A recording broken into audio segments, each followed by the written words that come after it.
பறவையின் சிறு கனவு. த பேர்ட்ஸ் ஸ்மால் ட்ரீம். ஒரு சிறிய கிராமத்தில் உலா என்னும் ஒரு சிறிய பறவை வாழ்ந்தது.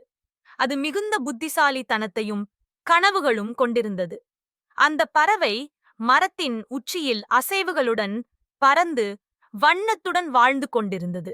ஒரு நாள் அந்த பறவையின் மனதில் ஒரு பெரிய கனவு தோன்றியது. அது கடலுக்கு பறக்க விரும்பியது. கடலின் நீளத்தையும் அலைகளையும் அங்கு பறந்தவைகளை பார்த்து அது எப்போதும் கவர்ந்துவிட்டது. நான் கடலுக்கு பறக்க முடியுமா என்று உலா தன்னிடம் தானே கேட்டது. அது தன்னுடைய உறவினரிடமும் நண்பர்களிடமும் இதை பற்றி சொல்லி பரிந்துரைகளை கேட்டு வந்தது. ஒரு குரூப் பறவைகள் பறந்தாலும் கடலை எட்ட முடியாது, அது மிகவும் தொலைவில் உள்ளது என்று சொன்னன. சில பறவைகள், உனது சிறிய உடலைக் கொண்டு கடலை எட்டுவது மிகவும் கடினம் என்று சொல்லி உதவி செய்யவில்லை. ஆனால் உலா கவலைப்படவில்லை.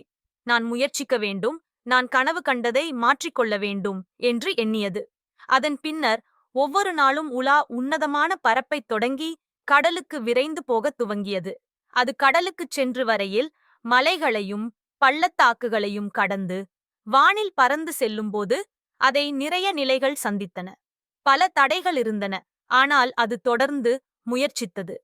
ஒரு நாள் உலா கடலின் அருகிலிருந்த ஒரு பெரிய வானில் அதன் சிறிய உடலை பக்கத்திலாக ஊசலாட்டியபோது அதன் கனவு மெய்யானது.